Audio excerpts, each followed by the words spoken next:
Y les doy la cordial bienvenida a nuestra clase, primera clase de esta semana, la tercera semana de clases. Vamos a hacer un brevísimo repaso de la palabra derecho. Primera acepción que tuvimos fue recto o rígido. Eso fue la primera definición que nosotros tenemos y la que todavía hasta el día de hoy utilizamos. Cuando alguien le dice a uno vaya derecho, significa ir recto. Si alguien le dice a uno esa es una persona hecha y derecha, significa que esa es una persona recta, que tiene principios éticos y que pues podemos contar en ella. Luego tenemos la evolución que siempre sucedió dentro de Grecia y Roma, que es la que usualmente ustedes me dicen a mí cuando yo les pregunto qué es el derecho. Y ustedes me contestan a mí, es un conjunto de normas jurídicas que regulan el comportamiento de los miembros de la sociedad o dentro de una sociedad. También me lo han dicho así. Esa obviamente es una definición que tiene más de 2000 años de existencia, casi 3000 años de existencia, y por eso es que nosotros le damos tanta validez a esa definición. Y luego tenemos la más nueva de todas, la que nosotros llamamos la definición dogmática, la definición académica, que es sistema normativo externo coercitivo. Cuando hablamos de sistema, estamos hablando de un conjunto de elementos. Cuando hablamos de normativo, estamos hablando de normas, ¿sí? Cuando hablamos de lo externo, estamos hablando de los miembros de la sociedad y cuando hablamos de coercitivo, estamos hablando de jurídicas. En otras palabras, la nueva definición está íntimamente ligada con la definición de Grecia y Roma, la definición greco-romana. Esta definición nueva tiene un poquito más de 300 años de existir, por eso es que decimos que es nueva, porque en derecho algo que solo tiene 300 años está en pañales todavía, ¿verdad? Entonces, esta definición es la moderna, esta definición es la simplificada y esta definición es la que los abogados debemos de utilizar. Sistema normativo externo coercitivo.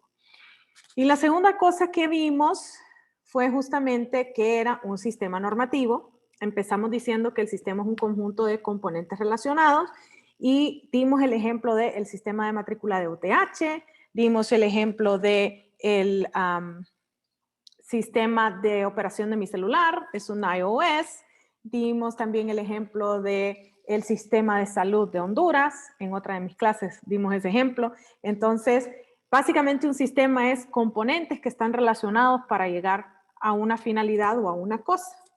Luego tenemos normas, que las normas vienen también de latín, como casi todas las palabras en derecho, y la palabra en latín es norma, y lo que significa son reglas, pautas, reglamentos, códigos, leyes, principios, todo lo que nosotros podamos considerar una norma que significa algo que deberíamos de seguir. Entonces, existen varios sistemas normativos. Los sistemas normativos que son importantes para nosotros tienen dos peculiaridades que debemos de estudiar. El primero es el ámbito de formación, y en el ámbito de formación puede estar formado adentro de mí o puede estar formado afuera de mí. Eso que está formado adentro de mí significa que es interno y eso que está formado afuera de mí significa que es externo. Es decir, que lo formo yo para mí o otras personas lo forman para mí. Y luego tenemos el ámbito de ejecución, y en el ámbito de ejecución tenemos aquel que es coercitivo, el derecho, y aquel que no es coercitivo, que significa que no me pueden forzar, reprimir o sujetar a esa norma. Decimos que hay tres sistemas que son importantes para los abogados: la moral, la ética y el derecho. La moral es un sistema normativo interno, porque lo creo yo, y es no coercitivo, porque si yo fallo a mis reglas, nada va a suceder, ¿sí? Nada va a pasar. Luego decimos que está la ética es externa, porque es lo que la sociedad espera de mí, lo que el colegio de abogados espera de mí, lo que los funcionarios públicos esperan de mí, lo que ojalá algún día pronto cercano, lo que el colegio de notarios espera de mí. Quizás yo trabajo en una empresa, entonces esa empresa tiene su propio código, su propio reglamento, eso es lo que la empresa espera de mí. Entonces podemos tener varios códigos de ética a los que podemos estar sujetados de manera simultánea. En mi caso, además de los códigos profesionales a los que yo pertenezco, inclusive el código de árbitros, porque soy árbitro, tengo también además el código de la Iglesia Católica que yo tengo que seguir, que son normativas éticas como parte de mi propia religión. Entonces, usted puede ser que sea católico y tenga que seguir cierta normativa que otros cristianos no deben de seguir. Ejemplo, los viernes se supone que los católicos no deberíamos de comer carne.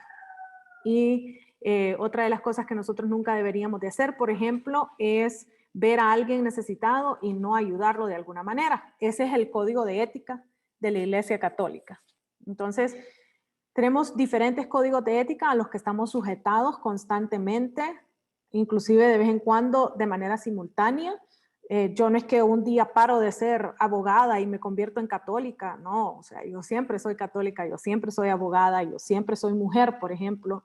Entonces esas son cosas que yo no cambio tan fácilmente, por decirlo de alguna manera. Y luego tenemos el derecho, y el derecho es externo, es lo que el Estado o la República esperan de mí. Decimos Estado y República porque cuando hablamos del Estado, estamos hablando justamente de que nosotros hemos sido reconocidos internacionalmente, es decir, lo que la comunidad internacional espera de un hondureño. Y decimos república porque es lo que Honduras espera de mí. Esa es la gran diferencia. Entonces, el derecho puede ser creado en Honduras para los hondureños o en el exterior. Nosotros formamos parte de esos tratados internacionales y entonces formamos parte de ese derecho.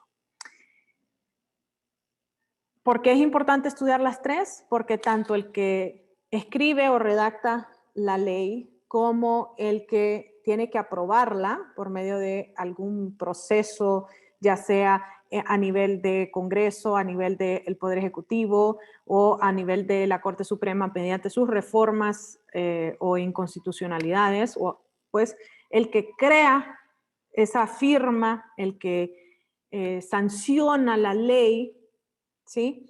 Ese, entonces, también tiene su propia moral.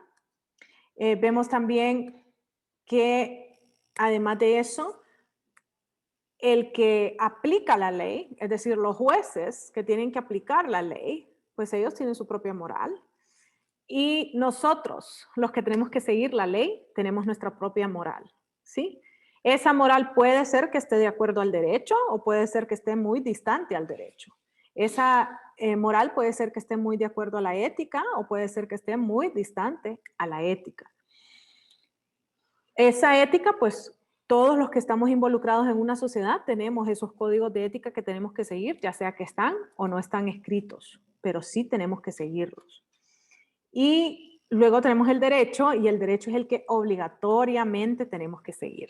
Entonces, cuando obligatoriamente tenemos que seguir una normativa, pues si no la seguimos, entonces sí van a haber represalias en donde puede entrar un órgano coercitivo como es la policía militar, como es el ejército o como puede ser también los trabajadores sociales en casos de niñez y adolescencia, que ellos pueden estar involucrados de manera coercitiva en un caso.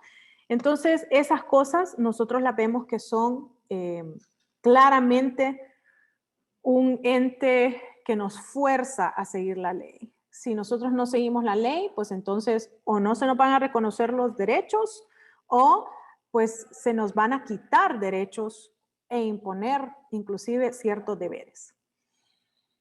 Entonces, esa es la relación que tenemos entre las tres. Todos los que hemos creado leyes, firmado leyes, tenido que tomar una decisión en base a la ley, tenemos nuestra propia moral y tenemos también códigos de ética que tenemos que seguir. ¿Ok?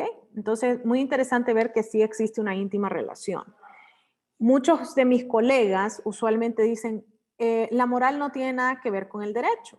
Y la pregunta que yo les hago a ellos es, ¿qué robot les escribió la ley que ustedes están tratando de pasar en el Congreso? ¿O qué robot es el juez que va a dictaminar ese caso? Porque al final del día todos somos seres humanos. Por lo menos todos los que estamos adentro del proceso seguimos siendo seres humanos. Entonces, esa teoría de que la moral no tiene nada que ver con el derecho, pues quizás la moral tuya no tiene nada que ver con el derecho, quizás tú quieres que el derecho sea distinto, Pero sí, la moral al final del día tiene mucho que ver con el derecho y los códigos de ética definitivamente tienen que ver con el derecho. ¿Tienen alguna pregunta sobre este término y sus componentes? El término derecho y sus componentes. Dunia dice que está Gillette en eso. Ah, Dunia. Se sonríe, Dunia, me encanta verla sonreír. Significa que en el examen me van a sacar bien esa parte. Abogada, entonces los componentes del derecho serían sistema normativo. Okay. Los componentes del derecho son estos. Sistema normativo, externo, coercitivo. Esos son los componentes del derecho. Sistema normativo, externo, coercitivo. Entonces, cuando hablamos de un sistema normativo externo no coercitivo, estamos hablando de la moral. Y cuando estamos hablando de un sistema normativo interno no coercitivo, perdón, estamos hablando de la ética en el externo no coercitivo y en el interno no coercitivo es la moral. ¿Sí? O sea que los tres términos usted los puede encontrar dentro de estos componentes. Los tres son sistemas normativos y uno de ellos es formado adentro de mí, la moral. Dos de ellos son formados afuera de mí, la ética y el derecho. Uno de ellos es coercitivo, el derecho, y dos de ellos son no coercitivos, que sería la moral y la ética.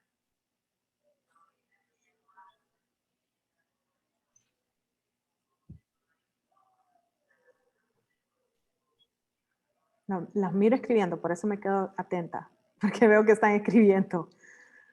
Ok, perfecto. Entonces, ya que sabemos esa primera palabra que conforma el título de nuestra clase, Derecho de Integración, vamos a ver cuál es esa otra palabra que conforma el título de nuestra asignatura, que es integración. Cuando nosotros hablamos de integración, viene de tres palabras que son en latín también.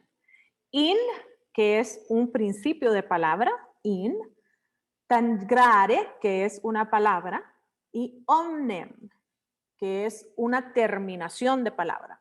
Cuando nosotros hablamos del inicio de una palabra, significa que no necesariamente es parte de una palabra.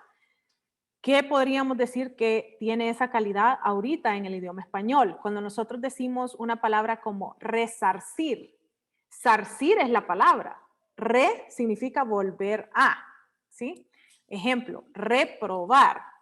Probar significa que degustamos o que aprobamos algo. Reprobar significa volver a hacer algo, ¿sí? Entonces, cuando nosotros decimos reprobar, significa que tiene que volver a tomar el examen o volver a tomar la clase. Entonces, existen varios inicios de palabra que tienen esa modalidad de que nos dan un tipo de definición. Re es como la más utilizada en el idioma español en la manera actual. Y onem es una terminación de palabra. ¿Qué terminaciones de palabra tenemos nosotros bastante en el idioma español? La terminación ción. Entonces, cuando hablamos, por ejemplo, de jurisdicción, ción sería esa última parte de la palabra que es una como integración. Por ejemplo, ción es el final de palabra que lo que hace es decirnos qué es lo que tenemos que hacer con esa palabra.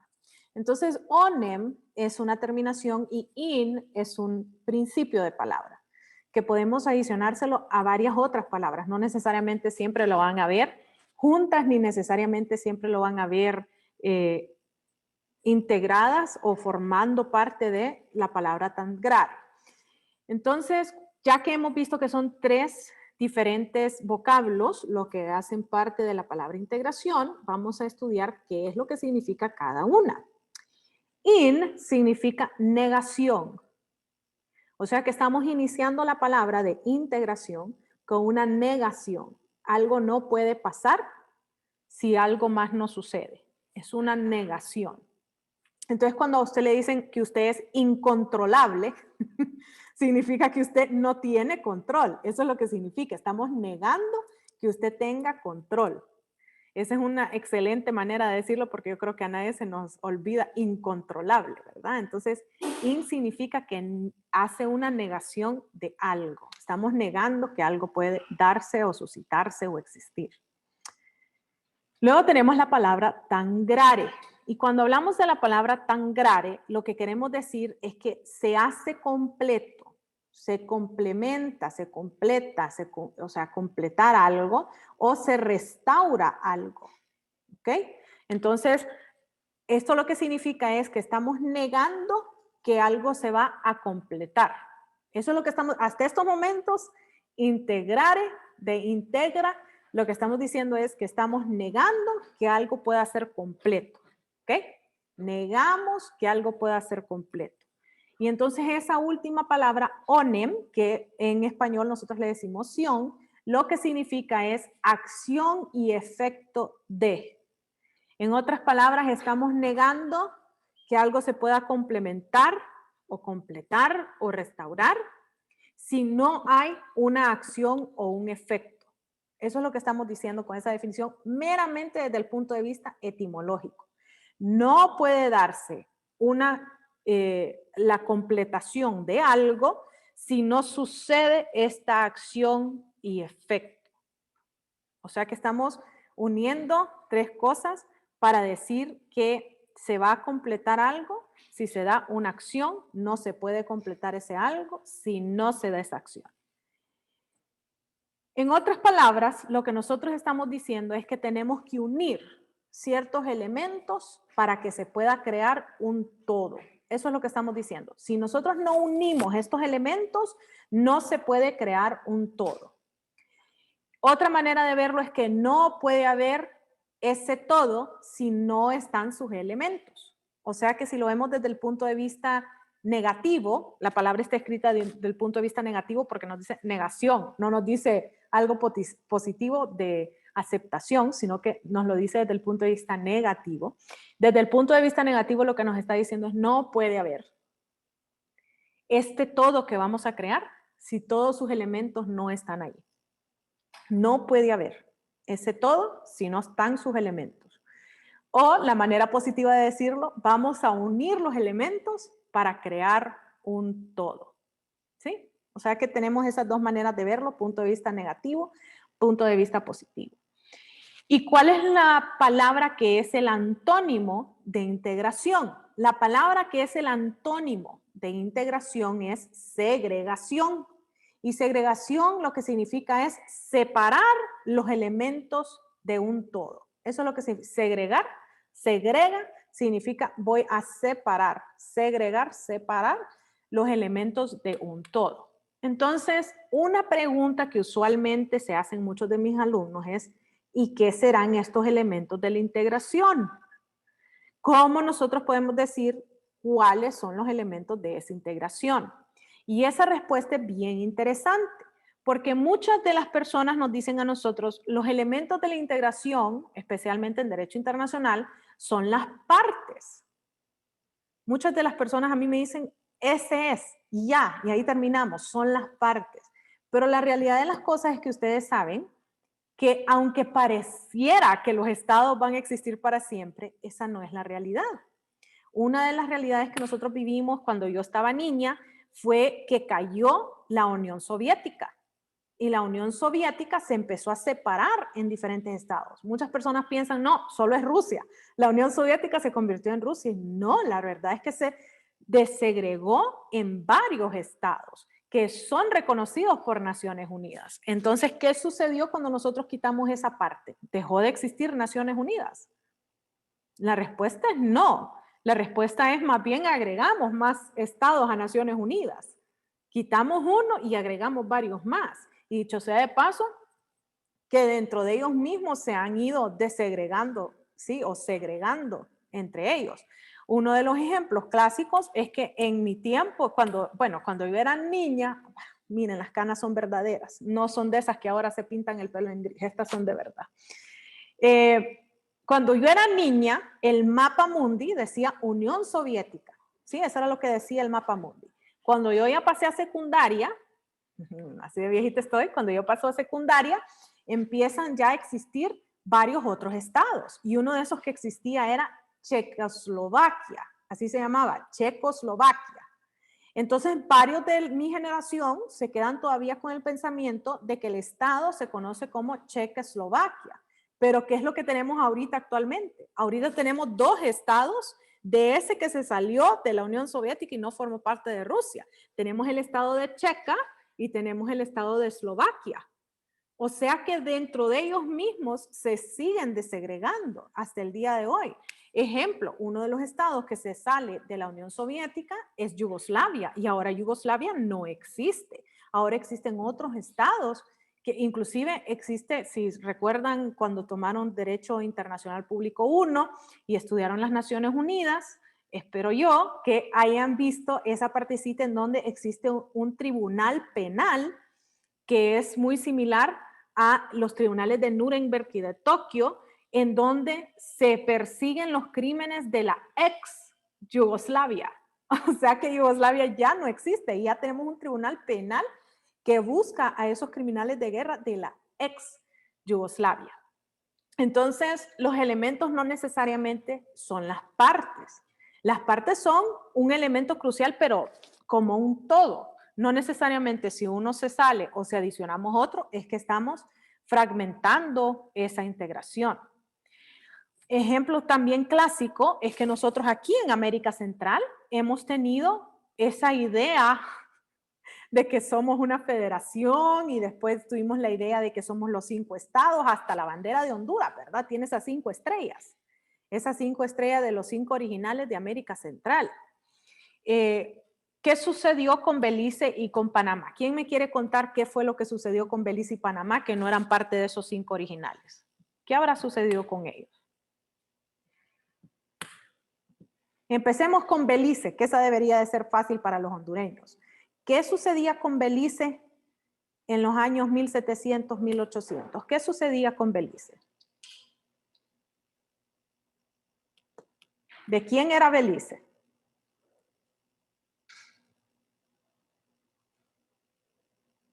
Belice era parte de Honduras. Belice no existía como estado, Belice era nuestro. Era parte del territorio hondureño. Entonces Belice no existía porque Belice era parte de Honduras. Y cuando Belice, entre comillas, se independiza de Honduras, en realidad no es que hace una independencia, es que lo absorbe Gran Bretaña. El Reino Unido toma posesión de Belice debido a unos tratados ahí bien interesantes que tenemos con ellos y nosotros tomamos posesión de la isla del Cisne. Muchas personas a mí me preguntan, ¿qué importancia tienen las islas del Cisne? A ver, ¿quién me quiere decir esas piedritas ahí en medio del mar, como me dijeron a mí una vez? ¿Qué importancia tienen las islas del Cisne? ¿Quién me quiere decir?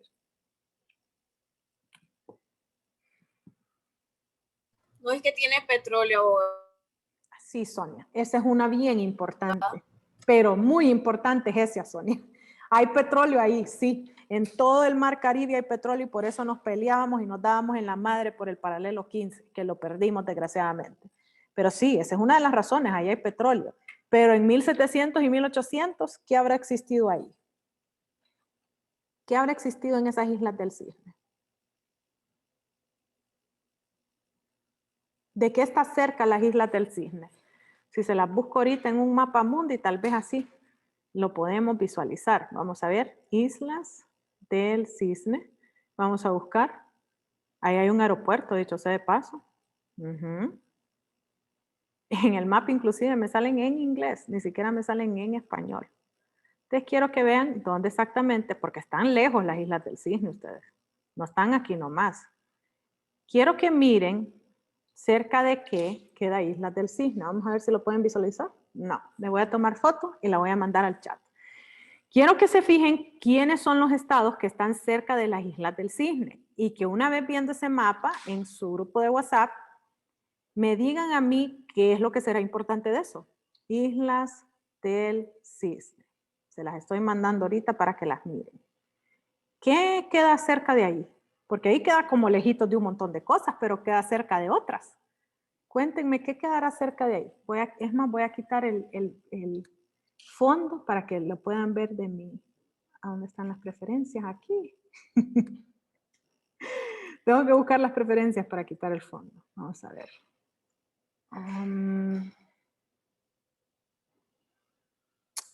No me deja, porque yo soy la que estoy compartiendo pantalla. Ok, ya sé lo que voy a hacer. Vamos a ver si me deja. No, no me va a dejar. No me va a dejar porque no soy el host. Vamos a ver. Ok, le estoy poniendo ok. No, no me deja.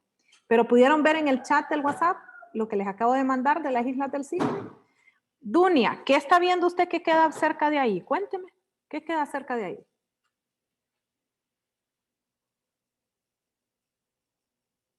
Mire, dice que queda Cuba cerca de ahí. Caimán, Caimán, ahora. Ajá, Caimán y después un poquito para mano, vamos a ver, pues si lo vemos de esta manera, entonces sería mano izquierda.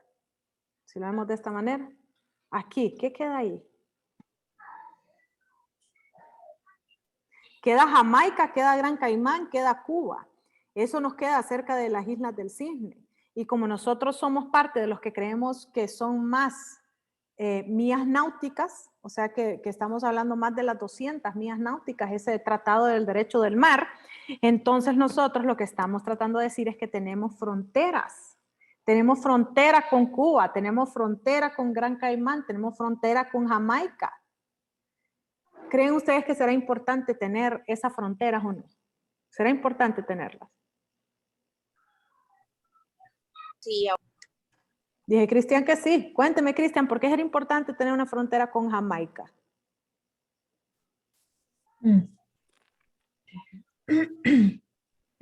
Abogada, yo digo que, por ejemplo, si tenemos más derecho al mar, ¿no?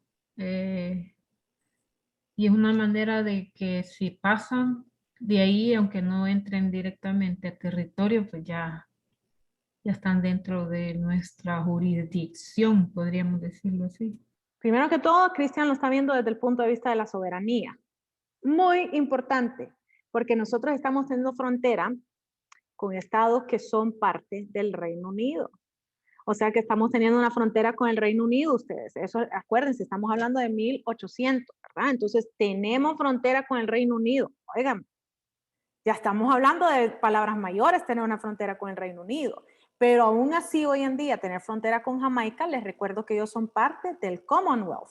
Y como ellos son parte del Commonwealth, es decir, el grupo de bienestar, como ellos son parte todavía de esa corona, en donde está Canadá, en donde está Australia, en donde está Nueva Zelanda, entonces nosotros todavía tenemos esas relaciones que podemos explotar con Gran Bretaña.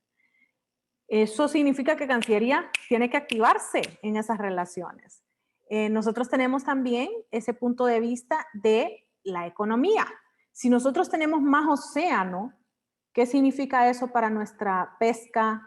¿Qué significa eso para nuestro turismo? ¿Qué creen ustedes que significa eso si tenemos más mar Caribe? Turistas. ¿Y para la pesca qué significará, Ángel? Significa que tenemos mayores posibilidades de la importación y exportación, no solamente de la pesca, sino que tenemos una amplitud con Cuba. Por Dios, ¿quién no quisiera tener una frontera así de amplia con Cuba? En otras palabras, nosotros lo que estamos haciendo es extendiendo nuestro territorio. Eso es lo que estamos haciendo. Recuérdense constitucional que les decía, el territorio es, sí, la tierra, el suelo, pero acuérdense que también está el subsuelo, está el aire y está también todo lo que tiene que ver con el agua. O sea que estamos extendiendo nuestro territorio, eso estamos haciendo, es parte de Honduras ahora. Entonces es súper importante que nosotros hayamos adquirido las Islas del Cisne, que si será bueno que perdimos Belice, eso es un tema de mucha controversia. O sea, en Belice lastimosamente nunca hubo una cultura meramente hondureña, nunca hubo una cultura, cuando les hablo de cultura les hablo idioma, les hablo costumbres, les hablo religión, inclusive la raza, el color de piel que nosotros tenemos. Ustedes van a Belice y usualmente son afrodescendientes los que hay en Belice, que justamente fueron traídos por los del Reino Unido. O sea que tiene lógica de que era con ellos que nosotros íbamos a hacer ese tipo de convenios, porque ellos eran los que estaban ahí, ¿ok? Entonces, Belice no existía. Una vez que empieza a existir, pues entonces nosotros lo integramos a América Central. ¿Y quién me quiere decir cuál es la historia ahí con Panamá? ¿Qué habrá sucedido ahí con Panamá? Abogada, según entendía, Panamá pertenecía a Colombia, ¿no? Es correcto, Panamá pertenecía a Colombia. ¿Y cuándo fue que se independizó Panamá? Cuéntenme. ¿Qué sucedió ahí? No sé si tuvo que ver con el canal o fue antes. Tuvo que ver con, o sea, sí hubieron intentos de independencia antes, pero cuando inicia la construcción del canal, suceden dos cosas que son bien, pero cuando yo les digo bien importante, o sea, magnitud, o sea, magnitud extrema de lo que ha sucedido. Primero que todo, cuando se inicia la construcción del canal de Panamá, nosotros vemos realmente ese interés que tienen los Estados Unidos de América por empezar a tener mayor presencia en las Américas. Eso usualmente nosotros le llamamos las doctrinas de intervención y eso es parte de una de las doctrinas de intervención, una de las primeras doctrinas de intervención en donde decía Estados Unidos se va a encargar de las Américas y Europa se va a encargar de Europa. Y ese fue uno de los primeros tratos que se hicieron, justamente una de las razones por las cuales Estados Unidos de América no era parte de la Primera Guerra Mundial. Es decir, ellos hasta el final fue que ingresaron. Muchos acreditan de que la guerra se ganó por Estados Unidos, pues sí, porque traían hombres frescos que no estaban ya mutilados, cansados de estar en guerra, traían armamento, que es muy importante, balas, aviones, o sea, todo lo que tenga que ver con los implementos de guerra, y traían además dinero fresco. Tres cosas muy importantes. La razón por la cual ellos desde el inicio no estaban metidos en la Primera Guerra Mundial era porque Estados Unidos era para las Américas y Europa era para Europa. Ese era el trato que había.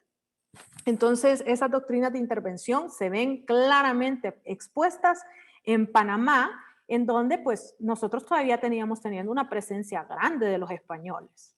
Seguíamos teniendo la cultura española, seguíamos teniendo las costumbres españolas, hasta la siesta. La siesta no es hasta hace menos de 100 años que la quitamos de nuestro punto de vista.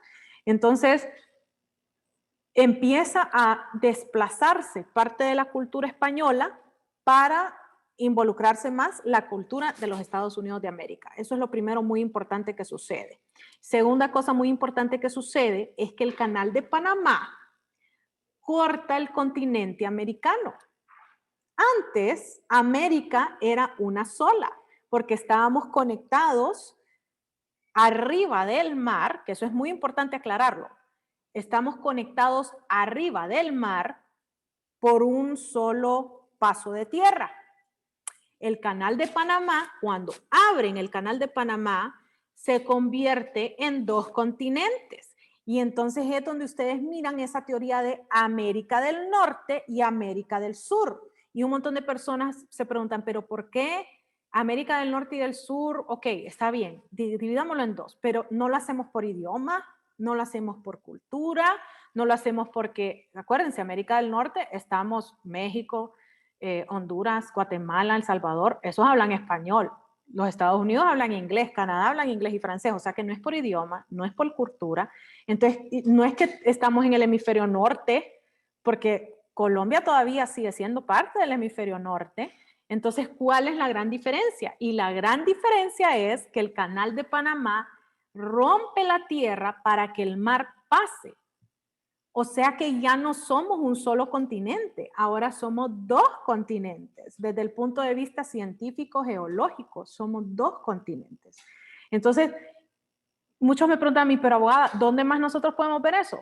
África, acuérdense el canal de Suez, que eso tiene mucho más tiempo de existir que el canal de Panamá, el canal de Suez, es el que divide África de Asia. Si eso no existiera, el canal de Suez no existiera, entonces ellos serían un solo continente. O sea que estas no son teorías locas, estas son teorías históricas, científicas, geológicas. Cuando hay una división y pasa el mar, eso significa, o el océano, en el caso del canal de Panamá, el océano Atlántico al Pacífico, lo hemos unido con el canal de Panamá. Cuando nosotros hacemos esa división, es que nosotros realmente tenemos una división continental. ¿Por qué nosotros todavía seguimos hablando de que es una sola América? Por algo bien sencillo, señores, porque seguimos utilizando literatura española y a los españoles no les conviene decir de que hay una América del Sur y una América del Norte. A ellos les conviene decir América y punto. Y ellos inclusive le van a decir, no, si es que los españoles llegaron a la Florida. Porque es cierto, los españoles fueron los que colonizaron la Florida. Y los españoles llegaron, le dicen a usted, o sea, las expediciones, cuando estudiamos las expediciones en Historia de América, al menos en mi escuela así se llamaba Historia de América, y luego tomamos Historia de Europa. Cuando nosotros estudiamos las expediciones de Historia de América, los españoles llegaron hasta casi California. O sea, todo eso ellos lo llegaron a conocer. Ellos fueron y experimentaron y colonizaron. Entonces a ellos no les conviene de que nosotros digamos América del Norte y América del Sur. A ellos les conviene seguir con la teoría de que es una sola América. Súper interesante esas cosas, ¿verdad? Al menos a mí me apasiona hablar de esas cosas tan interesantes desde el punto de vista histórico. Entonces, Panamá no existía. Panamá era Colombia. Y es más, existe gente en Colombia que sigue diciendo, Panamá no existe, Panamá es parte de Colombia. He escuchado inclusive discursos enteros en Naciones Unidas en donde ellos dicen que ellos no reconocen a Panamá, que ellos lo que reconocen es a Colombia. Así más o menos como lo que hacemos nosotros, no sé si se dieron cuenta en las noticias hace poquito, que salió el gobierno de China y dijo, nosotros le donamos vacunas a Honduras si ustedes desconocen a Taiwán. ¿Por qué? Porque para China Taiwán no existe. El que existe es China. Entonces ese tipo de cosas, súper interesante que las miremos, porque no existía Panamá. Al principio lo que existíamos éramos nosotros 5, eso era lo que existía. Y luego es que se crea Belice, que en un principio se llamaba Honduras Británica, ni siquiera se llamaba Belice, se llamaba Honduras Británica. Y luego la creación de Panamá con la intervención de los Estados Unidos de América, que expone la doctrina Monroe, la ejemplifica la doctrina Monroe, y encima de todo nos divide el continente en dos. No sé si tienen preguntas, alguna nebulosa que les haya quedado sobre Centroamérica y cómo nosotros nos configuramos desde ese punto de vista geológico, histórico. ¿Tienen alguna pregunta? Está todo claro, abogada, en examen le podemos preguntar. Entonces, al principio éramos 5 hermanos centroamericanos, después le agregamos el ingrediente de Belice, después le agregamos el ingrediente de Panamá. Además de eso, después venimos nosotros en los años 1999, principios de los años 2000, y agregamos a República Dominicana, si se fijaron, el CAFTA, que es el Tratado de Libre Comercio de América Central, incluye a República Dominicana. O sea que hemos integrado a uno que no estaba ahí.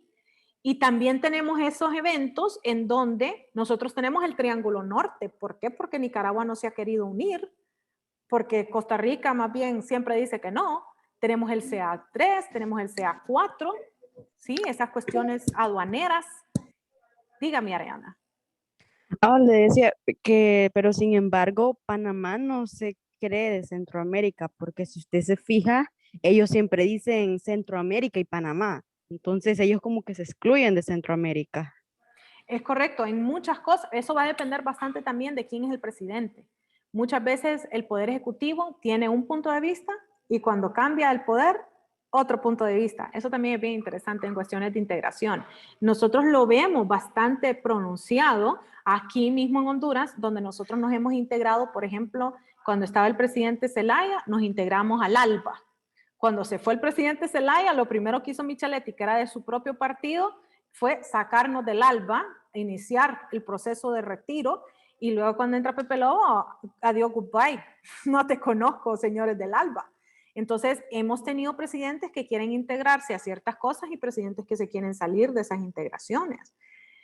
Por eso es que les digo yo que cuando hablamos de los elementos, no necesariamente estamos hablando de las partes, tienen que existir partes, pero esas partes pueden irse quitando, adicionando, expandiendo y todo lo demás. Entonces, ¿cuáles son esos elementos que importan en una integración? Y pues esa es justamente la temática de nuestra clase. ¿Qué es lo que importa cuando yo quiero integrarme? Qué pregunta más interesante, ¿verdad? ¿Qué importará para yo integrarme con otro estado? Esa es una pregunta hermosa. Respuestas que podemos dar muy superficialmente, por poder, porque queremos ostentar más poder, por unirnos, ¿sí? Una de las preguntas que a mí siempre me hacen es, abogada, ¿y por qué Honduras no tiene más influencia con otros países? ¿Por qué nosotros no podemos tener más influencia? Les digo, bueno, primero que todo, económicamente no andamos regalando dinero. Más bien andamos pidiendo dinero, ¿cierto? Cuando usted anda pidiendo dinero a nivel mundial, no es como que usted va a tener mucho poder. Muy diferente a lugares como Singapur, donde son menos personas, pero ellos andan regalando dinero por todo el mundo. Entonces no tenemos ese poder económico. Necesitamos tener otro tipo de poder. Y me preguntan a mí, abogada, pero hay ciertos países, hay ciertos estados que no son tan grandes en número, y la respuesta a eso es sí, pero ellos no andan pidiendo dinero. Y nosotros que andamos pidiendo dinero, Honduras, somos 9 millones de habitantes, ¿cierto? Si le creemos al censo, somos 9 millones. 9 millones de habitantes es más, vamos a ver, es menos de la mitad de lo que vive en Los Ángeles, en Estados Unidos. Entonces, cuando usted llega a los Estados Unidos de América y le dice, mire, yo quiero sentarme y quiero negociar con usted, y Estados Unidos le dice, ok, ¿qué es lo que quiere negociar? Que le dé pisto. Ya vamos en contra, ¿verdad? Porque ¿quién va a querer que le quiten pisto? Entonces, vamos a negociar que nos den algo. Vamos a pedir, básicamente. Y cuando nosotros decimos, y nosotros somos 9 millones, nos quedan viendo como, papi, eso, o sea, tengo ciudades enteras que son el triple de lo que vos sos, como todo un estado. Entonces, ¿qué es lo que nosotros usualmente les decimos a estas personas que quieren hacer ese tipo de negociaciones? Lleguen en grupo. Ya si usted viene y le dice, mire, El Salvador, Guatemala, Honduras, Nicaragua, Costa Rica, que somos 45 millones, pues eso ya suena un poquito más impresionante. Ahora sí usted ya le está hablando de Los Ángeles y vamos a ver, Los Ángeles y San Francisco unidos. Sí, pero si yo solo llego con los 9 millones, me va a quedar viendo como, mi amor, eso es un fin de semana para mí. O sea, ¿qué me está hablando usted de 9 millones? Obviamente nosotros tendríamos mayor tipo de poder si nosotros pudiéramos unirnos con más que solo Centroamérica. Y eso, obviamente, las potencias no quieren que lo hagan. O sea, si mientras más chiquitos nos unimos, significa que ya vamos siendo más. México, por ejemplo, que es un estado que, dicho sea de paso, es de los primeros que nos ayuda casi siempre. Si ustedes recuerdan en el huracán Mitch, los primeros que nos ayudaron fueron los mexicanos. No fueron los otros estados. Los primeros que nos ayudaron fueron los mexicanos. Igual historia en el huracán Fifi. Y luego se vuelve a repetir el año pasado que tuvimos los 2 huracanes y México fue de los primeros que vino a donar aquí a Honduras. Entonces México, que es un país bastante solidario con los hondureños, ellos son 128 millones. Si usted le dice 9 millones, lo quedan viendo como, mi amor, eso no es ni un décimo de lo que nosotros somos. Entonces, Porque vive en la Ciudad de México. Correcto, eso no es correcto. Lo que dice Cristian, ni siquiera es la Ciudad de México, ni siquiera es su capital. Entonces, tenemos que verlo desde esa perspectiva. Si nosotros fuéramos un país donante, las cosas serían distintas, pero la realidad nuestra es que no somos país donante, somos un país que pedimos más bien donaciones y necesitamos hacer fuerza de alguna otra manera. Entonces nos podemos unir por fuerza, nos podemos unir por prestigio, nos podemos unir por actividades. O sea, hay tantas razones por las cuales nosotros nos podemos unir o integrar. Las que más éxito han tenido son las cuestiones comerciales, o sea, los CAFTAs. El AFTA, el CAFTA, el NAFTA y el SAFTA son los que más éxito han tenido porque, por razones obvias, los que están atrás de ese movimiento son los empresarios y al empresario lo que le importa es ganar. Así de sencillo es. Al empresario lo que le importa es ganar. Entonces, él nunca va a hacer algo en donde él va a empezar a perder dinero porque entonces no sería empresario. O estaría buscando cambiar su empresa a una fundación. Entonces, cuando lo vemos desde esa otra perspectiva, vemos por qué es que ellos han tenido tanto éxito. Entonces, muy interesantemente, esas cuestiones en cuanto a los elementos, elementos de poder, elementos políticos, elementos legales, y esos son justamente los que nosotros estudiamos como parte de la clase. Les vuelvo a hacer la última pregunta del día. ¿Tienen alguna pregunta sobre el término integración? ¿O les ha quedado claro? Los elementos de la integración serían entonces, me dijo abogada. In, tangere y onem. Esos son los tres elementos del término integración. Los elementos de la integración los vemos en el segundo y en el tercer parcial. Ah, ok. Sí. Solo les estaba ejemplificando. Gracias, abogada. Que tenga buen día. Ok, perfecto. Paro la grabación y